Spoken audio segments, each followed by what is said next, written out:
हामीले त्यहीभित्र 3 तरिकाले फोल्डर बनाउन सकिन्छ। एउटा तरिका कहाँ छ, एउटा यहाँनिर न्यू फोल्डर बनाएको छ त्यसमा क्लिक गर्नु पर्यो र अर्को तरिका के छ, राइट क्लिक गरेर यसमा न्यूमा गएर फोल्डरमा बनाउन सकिन्छ। फोल्डर बनाउन सकियो, दुईटा तरिका भयो। र एउटा तरिका के छ, कन्ट्रोल शिफ्ट सँगै कन्ट्रोल दबाउने, शिफ्ट दबाइ राख्ने र यान दबाउँदाखेरि फोल्डर बन्छ। कन्ट्रोल शिफ्ट सँगै यान दबाउँदाखेरि पनि फोल्डर बन्ने भयो। राइट क्लिक गरेर न्यूमा क्लिक गरे पनि फोल्डर बन्ने भयो र माथि फोल्डर न्यू फोल्डर बनाएको छ त्यसमा क्लिक गरे पनि फोल्डर बन्ने भयो। 3टा तरिकाले फोल्डर बनाउन सक्यौँ हामीले, हैन? अब 3टा तरिकाले फोल्डर बनाउन सक्यौँ र त्यसपछि गएर यो फोल्डर त बन्यो, न्यू फोल्डर भएको छ नि, हामीले यसलाई रिनेम गर्नु पर्यो। जस्तै यसलाई नाम हटाएर अर्को नाम दिनु पर्यो भने चाहिँ कति तरिकाले गर्न सकिन्छ त है। सबभन्दा पहिला यसमा क्लिक गर्यो, त्यसपछि एकपटक क्लिक गरिसकेपछि तलपट्टि नाममा क्लिक गरेपछि के हुन्छ, अब हामीले रिनेम गर्न सक्छौँ।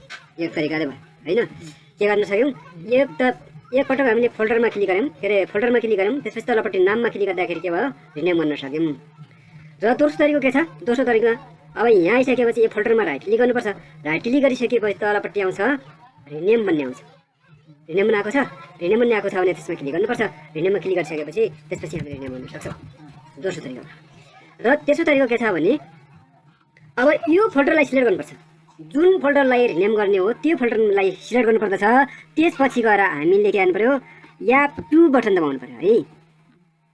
फङ्सन कीबाट F2 बटन दबाउँदाखेरि के हुन्छ, अब F2 बटन दबाएँ मैले, के दबाउँछु है, यसमा क्लिक गरे पनि सिलेक्ट भएको छ। जब सिलेक्ट भएको छैन भने F2 बटन दबाएर काम छैन।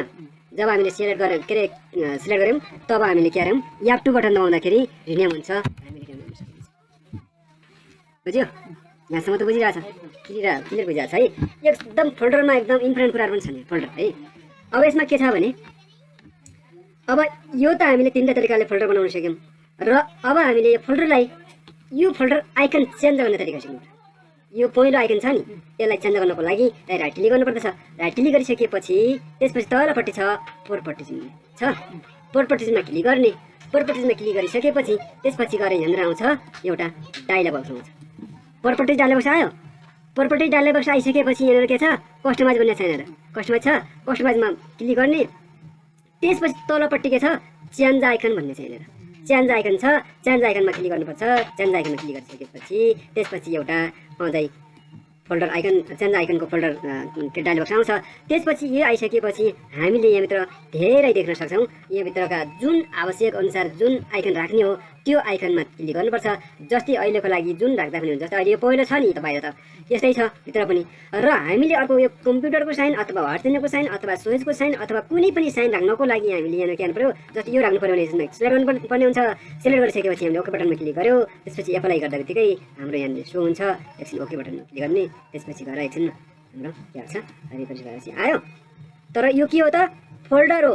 कसैले सोध्छ कि यो फोल्डर होइन, फोल्डर होइन भनेर सोध्छ। यो अर्कै साइन छ नि, मान्छेले यो पहिलो फोल्डरमा देखा हुन्छ। पहिलो फोल्डरमा त्यही भएपछि यो पहिलोमा त्यो देखा छ भनेपछि यो फोल्डर रहेछ भन्ने कुरा बुझ्छ। र यो व्हाट्सएप भएको के हुन्छ, यो होइन अर्कै कुनै होला, भाइरस साइरस होला अथवा अर्को कुनै फाइलहरू होला भन्ने सोध्छ। तर योभित्र फाइलहरू छन् भन्ने बुझ्दैन। जस्तै यो फोल्डरभित्र योभित्र राख्न सकिन्छ, यसलाई उठाएर सिधै राख्न सकियो, होइन? यो भयो र त्यो भयो। त्यसपछि गएर हामीले के गर्न सक्छौँ, यी फोल्डरलाई अब यो तरिका एक भयो है। बुझ्दाखेरि राम्रोसँग बुझेपछि काम आउँछ है धेरै। यो फोल्डर भयो, यो फोल्डर त यसरी बनाउन सकियो। र यो फोल्डरलाई हामीले के गर्न सक्छौँ, यो बिना नामको फकेर बिना उसको फोल्डर बनाउन सक्छौँ। यो बिना आइकनको, यसमा फोल्डरै आइकनै हुँदैन। यहाँनिर छ भन्ने पनि कसैले देख्दा पनि देख्दैन, कसैले कुनै ऊ आयो भने चिन्दैन। आफूलाई पनि गाह्रो हुन्छ कुनै बेला। आफूसँग थाहा हुनु पऱ्यो कि यहाँनिर फोल्डर छ भने थाहा हुनु पऱ्यो, तर यहाँनिर देखाउँदैन है। अनि त्यसको लागि के गर्नु पऱ्यो, यसलाई राइट क्लिक गर्नुपर्ने हुन्छ। राइट क्लिक गरिसकेपछि तलपट्टि जानु पऱ्यो, प्रोपर्टिजमा जानुपर्ने हुन्छ। प्रोपर्टिजमा क्लिक गरिसकेपछि हामीले कहाँ जानु पऱ्यो, कस्टमाइजमा क्लिक गर्नु पऱ्यो। फेरि पहिलेकै अवस्थामा हामीले त्यहाँ जानु पऱ्यो, होइन? त्यसपछि गएर चेन्ज आइकनमा क्लिक गर्नु पऱ्यो। चेन्ज आइकनमा क्लिक गरिसकेपछि त्यसपछि हल्का हामीले अब यहाँ आइकनहरू धेरै छन्, तर यसमा के गर्नु पऱ्यो, अलि आइकन हामीले यो बिना आइकनको फोल्डर बनाउनु छ भने यसमा आइकनै हुनु भएन भनेपछि हामीले यताबाट सर अगाडितिर बढाउँदाखेरि त्यसपछि गएर यतापट्टि हल्का हल्का अगाडि बढायो। बढाइसकेपछि यहाँनिर छ एउटा खाली ठाउँ छ, एउटा खाली ठाउँ छ, जस्तै एउटा खाली ठाउँ छ। जुन 3टा मध्ये एउटा खाली ठाउँमा क्लिक गर्नुपर्छ, सिलेक्ट गर्नुपर्छ है।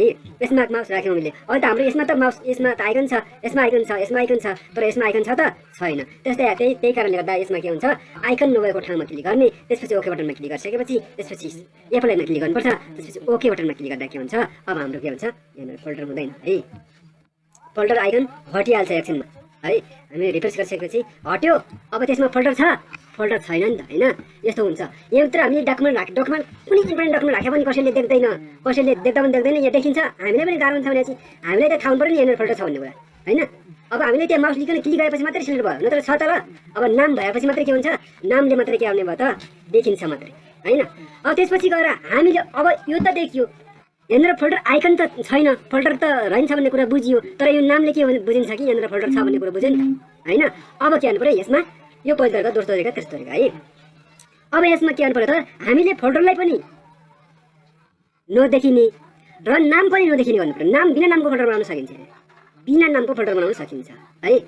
बिना नामको फोल्डर बनाउनको लागि सबभन्दा पहिला हामीले बिना आइकनको फोल्डर बनाउनु पऱ्यो भने चाहिँ यसलाई राइट क्लिक गर्नुपर्छ, त्यसपछि तलपट्टि गएर प्रपर्टिजमा क्लिक गर्नुपर्छ, बुझ्नुपर्छ है राम्रोसँग।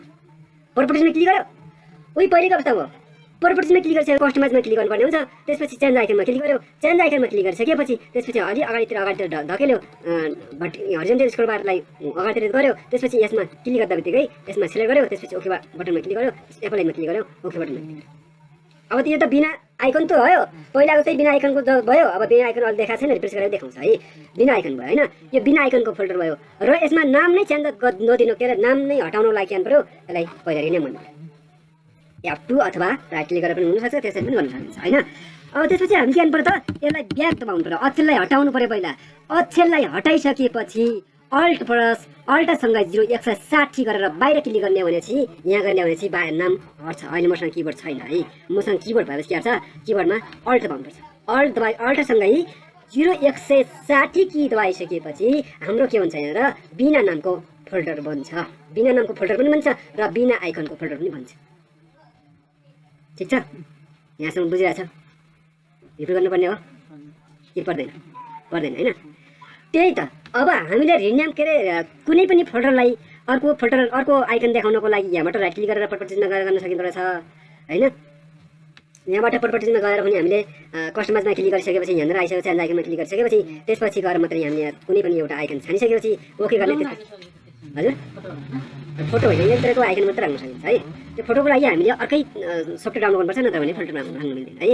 त्यो भयो, यसमा हामीले अर्को आइकनमा क्लिक गरिसकेपछि ओके बटनमा क्लिक गरिसकेपछि के हुन्छ, हाम्रो एउटा अर्को आइकनमा फोल्डर बस्छ। त्यो भयो र त्यसपछि बिना आइकनको फोल्डर बनाउनको लागि यो खाली ठाउँमा गएर क्लिक गर्नुपर्ने हुन्छ। त्यसपछि खाली ठाउँमा क्लिक गरिसकेपछि ओके बटनमा गएर एप्लाई गरिसकेपछि त्यहाँबाट बन्छ। त्यो भयो। अब त्यो भइसकेपछि अब बिना आइकनको के अरे बिना नामको फोल्डर बनाउनको लागि यसमा के गर्नु पऱ्यो, यसलाई नामलाई हटाउनु पऱ्यो। पहिला नामलाई हटाउनु पऱ्यो। मसँग किबोर्ड छैन अहिले, किबोर्ड जोडेपछि के हुन्छ 0160 अल्ट दबाइराख्ने, किबोर्डमा रहेको तलपट्टि के हुन्छ, तलपट्टि किबोर्डमा रहेको अल्ट बटन दबाइराख्ने, त्यसपछि गएर 0160 अनि अङ्क हान्ने, त्यसपछि बाहिर एकपल्ट बाहिर क्लिक गर्दा बित्तिकै यहाँनिर के हुन्छ बिना नामको आइकन भन्छ, के अरे फोल्डर भन्छ। नामै हुँदैन यहाँ, पटकै नाम हुँदैन अनि माथि आइकन पनि देखाउँदैन। त्यसपछि थाहा हुन्छ त्यहाँनिर आइकन छ भनेर, के अरे फोल्डर छ भनेर थाहा हुन्छ। ठिक छ, यहाँसम्म बुझ्यो? यतिसम्म बुझेपछि आइकनको के अरे फोल्डरको बारेमा भयो। फोल्डर बनाउन पनि सकियो, अनि फोल्डरलाई आइकन चेन्ज गर्न सकियो, अनि फोल्डरलाई बिना आइकनको फोल्डर बनाउन सकियो, त्यसपछि बिना नामको फोल्डर बनाउन पनि सकियो।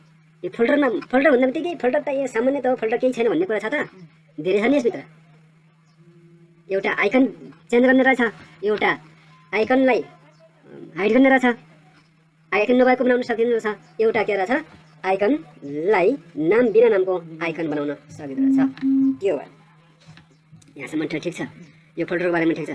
अनि फाइल अब मुभ गर्ने तरिका यहाँभित्र, जस्तै यो फोल्डरभित्र राख्नु पऱ्यो भने चाहिँ यहाँबाट सर्वत हानेर उठाएर लिन सकिन्छ एक तरिकाले होइन।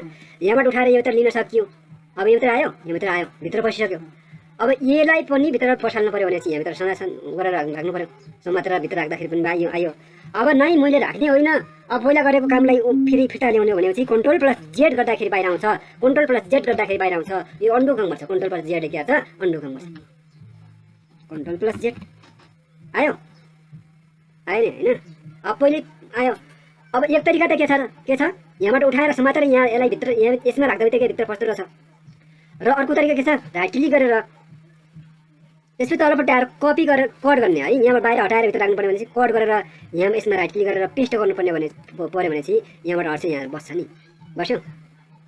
यसलाई पनि राइट क्लिक गऱ्यो, यसलाई पनि राइट क्लिक गऱ्यौँ बाहिर एक ठाउँबाट हटाएर अर्को ठाउँभित्र लैजानु पऱ्यो भनेपछि हामीले कटको अवस्था कटको प्रयोग गर्दछौँ राइट क्लिक गर्दछौँ राइट क्लिक गरिसकेपछि त्यसपछि गएर राइट क्लिक कट गरेर अनि यसमा राइट क्लिक गर्ने अथवा भित्र यसलाई ओपन गरेर भित्र गरे पनि हुन्छ यहाँभित्र आइसकेपछि यहाँभित्र पेस्ट गरेर राइट क्लिक गरेर पेस्ट गरेर हुन्छ दुइटै भित्रै पसिसक्यो होइन त्यो भयो त्यो तरिका पनि भयो कटबाट पेस्ट गर्ने भने त्यहाँबाट हटेर त्यहाँ जान्छ र कपी पेस्ट गर्ने भने त्यहाँबाट रहन्छ बाहिर पनि रहन्छ भित्रमा रहन्छ है यो दुईटा तरिका भयो र अर्को तरिका के छ भने यसमा अब हामीले यो भित्र योलाई कटाएर यो भित्र राख्नु पर्यो भने चाहिँ यसलाई जुन कटाउने हो त्यसमा सिलेक्ट गर्नुपर्ने हुन्छ त्यसपछि कन्ट्रोल प्लस एक्स गर्नुपर्ने हुन्छ यहाँलाई सिलेक्ट गर्नुपर्ने हुन्छ कन्ट्रोल प्लस भी गर्नुपर्ने हुन्छ यस्तो कन्ट्रोल प्लस एक्स योभित्र आयो खोल्यो त्यसलाई कन्ट्रोल प्लस भी गर्ने हो योभित्र आयो त्यो आइसक्यो त्यसपछि गएर अब यसलाई पनि कन्ट्रोल प्लस एक्स गरेर योभित्र राख्दाखेरि के हुन्छ कन्ट्रोल प्लस भी गर्दाखेरि के हुन्छ बस यो कपी पेस्ट गर्ने तरिका हो